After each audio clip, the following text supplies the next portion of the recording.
Olá, sejam muito bem-vindos ao Consumidor em Pauta. Eu sou o João Custódio e estamos aqui de segunda a sexta-feira, às 7 horas da manhã e às 1h30 da tarde, trazendo muita informação relevante com muita prestação de serviço. Aqui nós falamos sobre direito do consumidor, direito do trabalho, direito imobiliário, direito de família e sucessões, direito previdenciário e direito comercial, com questões relacionadas ao empreendedorismo e questões tributárias como imposto de renda. Então, se você tem dúvidas, mande a sua pergunta para nós no nosso e-mail consumidorimpauta@tve.com.br e também pelo nosso WhatsApp 51 985 946 773. Tudo isso aqui na nossa TV, a TV Pública dos Gaúchos. E no programa de hoje vamos falar sobre o assunto que recebemos muitas perguntas aqui para os nossos telespectadores, que é sobre direito previdenciário. E quem está conosco hoje é um grande especialista no tema, Dr. Tiago Kidrick. Seja muito bem-vindo. Obrigado, João. Obrigado aos telespectadores. Um prazer estar aqui com vocês mais uma vez. Um prazer é nosso. Doutor Tiago, antes de nós começarmos com as perguntas dos nossos telespectadores, é um tema muito em voga no momento, muitas pessoas estão com muitas dúvidas, é sobre esse escândalo do INSS, sobre esses descontos que foram feitos indevidamente. O que o senhor pode falar para nós, para quem está nos assistindo, sobre esse tema? Verdade, João. Tema do momento, né? Vivemos a era dos golpes e, infelizmente, muita indignação, primeiro eu vejo esse tema. A sociedade toda indignada e agora as pessoas vendo se o governo vai conseguir fazer esse ressarcimento, né? Agora houve a troca do ministro da Previdência, houve a troca do presidente do INSS. O INSS tem um plano, vai entrar em contato com as pessoas dizendo se tem ou não teve desconto. As que não tiveram desconto, então elas já ficam mais tranquilas, e as que tiveram desconto, vai se tentar o ressarcimento. Nós da advocacia, a gente vem já há bastante tempo, João, recebendo essas reclamações e muitos advogados entrando com pedido de ressarcimento. Não só ressarcimento, mas os advogados também estão pedindo dano moral nessas questões por ter sido utilizado indevidamente o desconto para essas pessoas, né? Dano moral, e alguns colegas estão pedindo, inclusive, o ressarcimento em dobro, né? Equiparando ao Código de Defesa do Consumidor essa não autorização que houve um pagamento, né? Então, eu acho que as pessoas podem ficar atentas em relação a isso, ao conjunto dos advogados, como estão atuando na defesa do interesse dessas pessoas que foram lesadas e também lesadas com esses empréstimos, João. O outro empréstimo, o golpe do desconto da associação é menor do que o desconto e esse golpe dos empréstimos. Então, os empréstimos, com certeza, a advocacia vem se deparando. Nós mesmos já tivemos em Brasília reclamando sobre isso. E a causa dessa questão desses consignados que a pessoa não assinou, ou que se chega até a pessoa oferecendo de forma agressiva, é o vazamento de dados, que a gente já vem reclamando há bastante tempo, inclusive perante o ex-presidente do INSS, dos aposentados e pensionistas. A pessoa se aposenta, já recebe uma mensagem oferecendo um empréstimo consignado. Então, esse vazamento, nós temos que acabar com isso, para que os golpes não se multipliquem com os dados das pessoas circulando dessa forma. O que me causa mais consternação é que essas questões sobre esses descontos indevidos, seja de associações que não existem ou que existem, mas nunca não tem uma representatividade, ou essa questão dos empréstimos, é que isso se fala há muito tempo. Há quanto tempo você recebe isso já de clientes teus que reclamam de descontos indevidos? Sim, inclusive temos clientes que não assinaram já nessa mesma situação. Acho que toda a advocacia tem, e levamos isso à autoridade pública, né? E há muito tempo a gente reclama desses vazamentos de dados, listas de INSS circulando, João, de pessoas que tiveram benefício indevido, tudo irregular, ilegal. Por isso que a gente dá a seguinte dica para o telespectador: você aposentado pensionista que recebe uma ligação ou recebe um oferecimento de um advogado que já tem seus dados, isso já é algo irregular, já é ilegal. A pessoa já tem seus dados de empréstimos, etc., então isso já é ilegal. Então, não dê seguimento a quem lhe procura já com seus dados, porque isso é uma situação já de ilegalidade. Excelente dica, doutor Tiago. Então vamos para a nossa primeira pergunta agora de um telespectador anônimo. Tenho 60 anos e já paguei 15 anos de contribuições. 11% do salário mínimo como contribuinte individual. Parei de pagar. Pergunto, preciso continuar pagando para ter direito aos benefícios até chegar à aposentadoria, doutor Tiago? Essa é uma ótima pergunta, porque quando a pessoa já preencheu os requisitos, tempo mínimo de contribuição e carência para a aposentadoria por idade, muitos param de pagar, porque quando vão chegar na idade vão requisitar o benefício e, primeiro, judicialmente se entendeu que não precisaria ter a qualidade de segurado nesse momento, ou seja, continuar pagando, e depois até o próprio INSS aceita agora que não se continue pagando até chegar esse momento. Mas isso é só para aposentadoria. Os demais benefícios, se a pessoa fica doente no meio do caminho. Então, para ter acesso aos benefícios de caráter securitário, os benefícios por incapacidade, a pessoa tem que ter a qualidade de segurado. Então, não pode parar simplesmente de pagar, tem que se manter no sistema, fazer alguns pagamentos por ano, né, fazer o planejamento desses pagamentos, pelo menos para manter a qualidade de segurado. Essa é a questão, o pessoal geralmente associa INSS à aposentadoria, mas tem toda uma questão de seguridade aí, de seguros, né, que a pessoa está envolvida nesse pagamento. Né? É verdade, pode acontecer com qualquer um de ficar doente, né? Bom, temos agora a pergunta de outro telespectador anônimo. Em que situação uma pessoa pode se aposentar aos 70 anos? O que é necessário? Olha, várias situações a pessoa pode se aposentar aos 70 anos, né? Pode ser regra de transição da aposentadoria por tempo de contribuição, direito adquirido, aposentadoria por idade. Essa pessoa com 70 anos, ela tem a idade necessária para os benefícios previdenciários, mas tem que verificar se ela vai ter tempo de contribuição e carência. Então, se formos pensar na aposentadoria por idade, ela tem que ter 15 anos de contribuição, né? E esse mesmo tempo também de carência, por isso que às vezes contribuir em atraso não vai contar como carência, a pessoa tem que cuidar disso. Então, essa pessoa de 70 anos, ela tem que ver em qual das regras de transição, quanto tempo de contribuição ela tem, ou se vai ser melhor a aposentadoria por idade. Ela tem um requisito, o etário. Tem que ver os demais e qual aposentadoria ela vai se inserir. Muito bem. Bom, temos agora a pergunta do Adriano, aqui da cidade de Viamão. Por gentileza, gostaria que vocês falassem sobre a aposentadoria especial do motorista de ônibus. Tenho 27 anos de motorista e não consigo me aposentar. Por que a lei mudou? Doutor Thiago. Com a reforma da Previdência, a aposentadoria especial mudou. Ou a pessoa vai ter que ter 60 anos de idade e 25 anos de tempo especial, ou 86 pontos. Aliás, a gente lutou lá no Congresso para ficar, esses pontos aumentavam, viu? A gente fez com que ficasse parado em 86 pontos e não aumentando, como era na proposta original. Né? Aproveito para agradecer já para esse depois trabalho de muito fundamental. trabalho no parlamento, isso. E, enfim, a aposentadoria do motorista de ônibus, né, ela é uma aposentadoria realmente que está cada vez mais difícil, também pela modernização dos ônibus. Antigamente o nível de ruído já era um ruído alto, quando a gente tinha as medições. Então, na aposentadoria especial, a prova é da pessoa de mostrar que aquela atividade é prejudicial à saúde. Então, está havendo muita dificuldade na obtenção desses documentos com as empresas que demonstrem o malefício à saúde. Então, tem essa dificuldade de comprovar o malefício à saúde, o PPP estar bom, e tem a dificuldade de agora a especial ter idade mínima.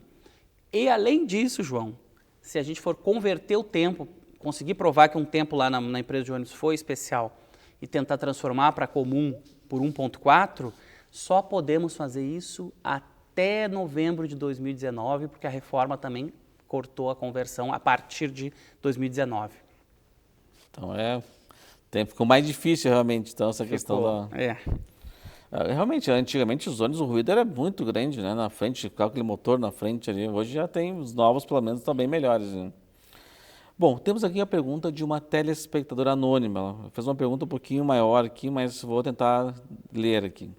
Minha mãe era técnica de enfermagem e se aposentou com 51 anos e contribuiu por 30 anos e 8 meses de contribuição. Mesmo assim, ofereceram apenas 50% do salário, pois não tinham idade suficiente. A periculosidade da profissão não foi levada em consideração.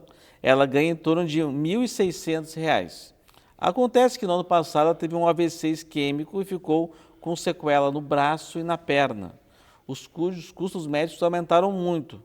É possível ela agora, com 56 anos, rever o valor da aposentadoria, alegando que o problema de saúde veio após a primeira proposta do INSS e que agora ela necessita de uma renda maior para suprir as suas despesas médicas? Caso não haja possibilidade, existe alguma forma, alguma ajuda de custo para as pessoas que ganham um valor e tenham despesas maiores do que o benefício? Doutor Tiago. Certo, são várias questões nesse problema apresentado. Primeiro, se o problema de saúde fosse antes da aposentadoria, o fato gerador para um benefício por incapacidade antes, ela poderia converter a aposentadoria em aposentadoria por incapacidade permanente. Mas o fato gerador depois dela aposentada, não. Além disso, os 25% de acréscimo para ajuda de pessoas que estão acamadas ou têm necessidade de cuidado de terceiro, o Supremo decidiu que é apenas para aposentadoria por invalidez. Então, a aposentadoria com outra espécie não vai receber. Ela provavelmente se aposentou com a regra do pedágio de 50%. E essa regra tem um fator previdenciário que pesou também na média da aposentadoria dela, né, no valor da aposentadoria dela.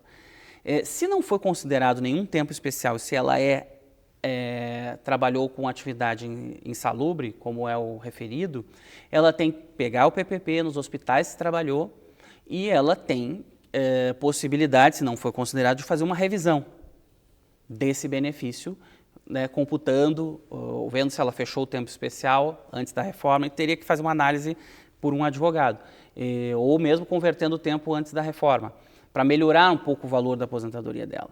Então, é possível que ela tenha direito à revisão. E em relação à questão do custeio do direito à saúde, né, existe possibilidade, colegas trabalham na área do direito à saúde para obter medicamentos caros, tratamentos, etc., verificando caso a caso, essa postulação judicial, aí não é da parte previdenciária, é do direito à saúde, vendo quais os remédios que ela precisa, qual o tratamento que ela precisa, comparando com a necessidade, a impossibilidade dela de custear.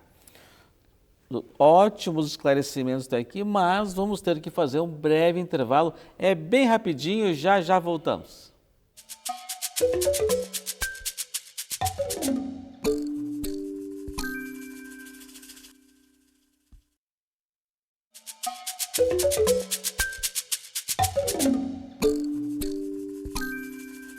Bom, falei que era bem rapidinho, já estamos de volta. Lembrando você que nos assiste que o programa é de utilidade pública com muita prestação de serviço. Aqui nós falamos sobre direito do consumidor, direito do trabalho, direito imobiliário, direito de família e sucessões, direito previdenciário e direito comercial. Então, se você tem dúvidas, mande a sua pergunta para nós no nosso e-mail consumidorimpauta@tve.com.br e também pode mandar pelo WhatsApp. Já aproveita, já salva aí na agenda do seu celular. O número é o 51 985 946 773. Hoje aqui estamos falando sobre direito previdenciário, esclarecendo as dúvidas dos nossos telespectadores. Está o Dr. Tiago Kidrick, aqui, grande especialista no tema, esclarecendo todas as perguntas dos nossos telespectadores. Então já vamos para a nossa primeira pergunta do bloco, que é da Rosa. Ela fala o seguinte: me aposentei na Lei 51/85 pelo Estado do Rio Grande do Sul, pela Polícia Civil. 20 anos de contribuição de polícia e 5 anos de contribuição privada. Sobraram 10 anos de contribuição privada. Posso ter outra aposentadoria, doutor Tiago, nesse caso? Sim, pode ter uma aposentadoria no regime próprio, que ela tem na polícia, e pode ter a aposentadoria do regime geral da Previdência. Aí ela não vai poder computar nada do que ela computou para a aposentadoria de policial. Então ela já tem, segundo o cálculo dela, sobrando esses 10 anos, mas esses 10 anos ela tem que ter certeza, pegar uma certidão, né, e planejar a sua aposentadoria no regime geral da Previdência para conseguir aí ficar com 2 aposentadorias. Para ver quantos anos faltam, tem que fazer ter uma consulta com o advogado previdenciarista para fazer essas simulações, né? É verdade, fazer um planejamento previdenciário desse tempo aí no regime geral de Previdência. Então, mas é uma boa notícia para a Dona Rosa, então, que há essa possibilidade. Não só para a Dona Rosa, mas tem outros telespectadores que também têm uma situação semelhante, que também pode estar fazendo solicitando essa segunda aposentadoria. Bom, agora a pergunta do telespectador Adriano. Minha esposa está querendo se aposentar, mas tem um tempo sem contribuição. Ela pode pagar os atrasados e se aposentar logo, doutor Tiago? A gente tem que ter muito cuidado com o pagamento em atraso. Essa questão vem muitas vezes em dúvida das pessoas, porque nem todo pagamento recolhido em atraso vai contar como carência, e existe uma regra aí do INSS que a advocacia está tentando derrubar, das contribuições em atraso não contar para tempo de pedágio, nem para direito adquirido, os pedágios nas regras de transição.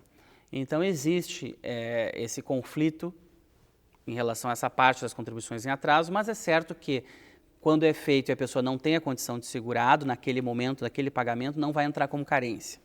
Então, há possibilidade de analisar isso, sim, mas eu indico que a pessoa consulte um advogado previdenciarista para ver se vai valer a pena fazer o pagamento em atraso ou não. Tem muitas questões a analisar no pagamento em atraso. Tem também, porque os últimos 5 anos, o período não decaído, a pessoa consegue pagar mais fácil. Após os 5 anos, esse período decaído, tem que pedir autorização para o INSS, às vezes tem que ter a comprovação da atividade e não há escolha de por qual valor pagar, vai ser utilizada a média que a pessoa já está no sistema. Então, às vezes o planejamento vai apontar para um pagamento à frente, sem esse pagamento em atraso, com juros e correção. Então, a dica é ir em algum outro colega previdenciarista e fazer o planejamento previdenciário para ver se vale a pena pagar em atraso ou não. Porque tem que, às vezes ajuda, mas o risco de pagar e não poder aproveitar é muito grande, né?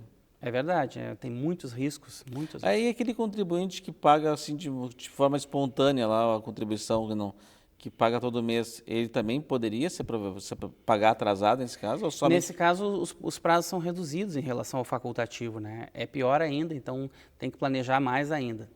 Então, muito cuidado na hora de querer pagar atrasado, sempre fala com o advogado especialista na área, porque pode estar botando literalmente o dinheiro no lixo, né? É verdade, pode não aproveitar para aposentadoria. Bom, temos agora a pergunta de uma telespectadora anônima. Tenho 60 anos de idade e 22 anos de contribuição. Quando que posso me aposentar? Será pela regra antiga, antes da reforma, doutor Tiago? Ela está perguntando na questão do direito adquirido. Para utilizar o direito adquirido antes da reforma, que era um sistema melhor, tinha os 80% maiores salários que entravam, enfim, tudo indicando que o valor do benefício pudesse ser melhor, a pessoa tem que ter todos os requisitos preenchidos, todos, antes da reforma. Então, ela não tem nem 62 anos, ela tem 60 anos agora, provavelmente ela não tem direito adquirido antes, porque ela tem apenas 22 anos de contribuição, né? Então, isso é só para quem preenchesse todos os requisitos. Provavelmente, ela vai com 62 anos de idade, que é agora a regra para a mulher. Se não houver, João, uma reforma da Previdência nesses 2 anos, eu acredito que não, 2 anos é pouco tempo para ter uma reforma, né, João? Mas a situação está um pouco difícil das contas da Previdência. Com essa questão do escândalo, piorou ainda, né? Piorou ainda, e há muitas declarações do TCU, da situação está calamitosa para a relação dos pagamentos previdenciários e a perspectiva a curto prazo nos próximos anos. Então, mas a regra é 62 anos de contribuição para a aposentadoria por idade para a mulher, né? As regras de transição para a mulher precisa ter 30 anos de contribuição e mais um pouquinho, ou pedágio, ou idade mais tempo. Então, o dela vai ser provavelmente 62 anos, aposentadoria por idade da nova Previdência. Muito bem. Temos agora a pergunta do Felipe. Preciso fazer a prova de vida, mas não estou conseguindo utilizar o site do meu INSS para fazer isso. Também não tenho condições de ir até o banco. O que eu faço, doutor Tiago? Bom, a prova de vida, ela continua sendo obrigatória, sabe, João? As pessoas dizem, agora não tem mais a prova de vida no INSS. Não é que não tem, é que o INSS está cruzando dados para fazer a prova de vida e cada vez vai cruzar mais com a inteligência e a pessoa vai precisar fazer menos prova de vida, né? Então, a primeira dica seria ele ver lá no site do meu INSS, consultar pelo CPF, se ele precisa fazer a prova de vida ou se os dados cruzados nesse ano isentaram ele de procurar fazer a prova de vida, porque foi feita automática, né? Por exemplo, quando manda o imposto de renda dentro do ano, o INSS já cruza com a prova de vida.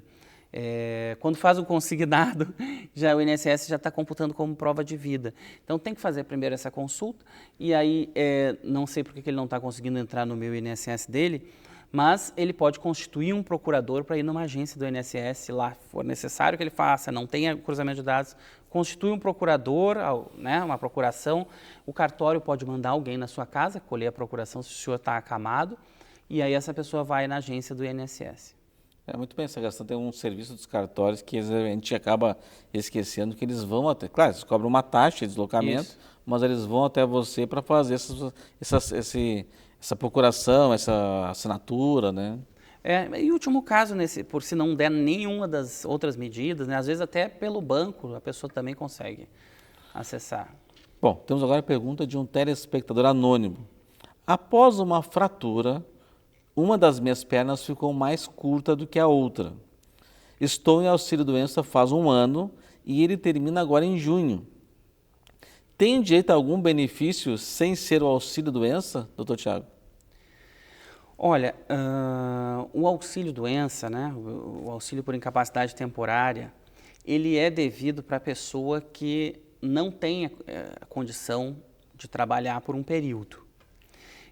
No caso, depois que há uma consolidação de uma sequela derivada de um acidente ou do trabalho ou de qualquer natureza, e a pessoa, isso implicar em uma redução, mesmo que mínima, na sua capacidade de trabalho, existe o auxílio acidente. Então, para substituir, para ficar, esse valor vai sendo pago até chegar na sua aposentadoria e vai ser incorporado na aposentadoria depois. Então, havendo um acidente, comprovando que houve um acidente anterior, né, que há então essa redução da capacidade para fazer algum trabalho, por exemplo, dói mais para caminhar, isso já reduz a capacidade de trabalho da pessoa. Então, e o STJ já decidiu que pode ser de 1% a redução da capacidade. Se reduziu, tem direito ao auxílio acidente. Então, felizmente, existe esse benefício, que ainda é de pouco conhecimento da população, para essas situações quando se consolida a situação, ou na coluna, como tem pessoas no Brasil que têm sequelas, né, João, de acidentes. Apesar das ações do governo para conscientização, infelizmente os números continuam muito altos, né? Sim. E essa questão do percentual, o auxílio-doença, ele tem uma proporcionalidade ao acidente, a essa redução da capacidade de trabalho, ou é um valor único para todo mundo? O auxílio-acidente, se pergunta. O auxílio-acidente agora é 50% para todo mundo. Antigamente ele tinha 3 graduações, leve, moderada e grave. Depois... mas já faz 20 anos, foi unificado tudo em 50% da média. Bom, temos um minutinho final aqui, doutor Tiago, que é uma pergunta da Matilde. Existe alguma possibilidade de eu me aposentar pela regra antiga da Previdência? Eu comecei a trabalhar em 1976. Começou a trabalhar em 76, para ter, eu vou repetir, isso tem a ver com uma outra pergunta, tem que ter o direito adquirido. E para ter o direito adquirido e se aposentar com a regra da Previdência antiga, antes de 2019, de novembro, tem que ter preenchido os requisitos. Então, tem que ter ficado trabalhando a mulher 30 anos de contribuição antes da reforma, porque às vezes a pessoa começou muito cedo, mas saiu, voltou, voltou. Ficou intervalos, né, sem trabalhar. Tem que ter os 30 anos antes da reforma da Previdência de 2019. Isso é uma questão bem delicada mesmo, porque a gente Teoricamente, se ela começou a trabalhar e não teve nenhuma interrupção, provavelmente sim, né? Teria os 30 anos, mas ela não mencionou ali, ela só disse que começou em 76. Às vezes a pessoa, comecei no regime antigo, tenho direito ao regime antigo, mas tem que ver se não teve essas falhas. Precisa ter os 30 anos fechados lá antes de novembro de 2019.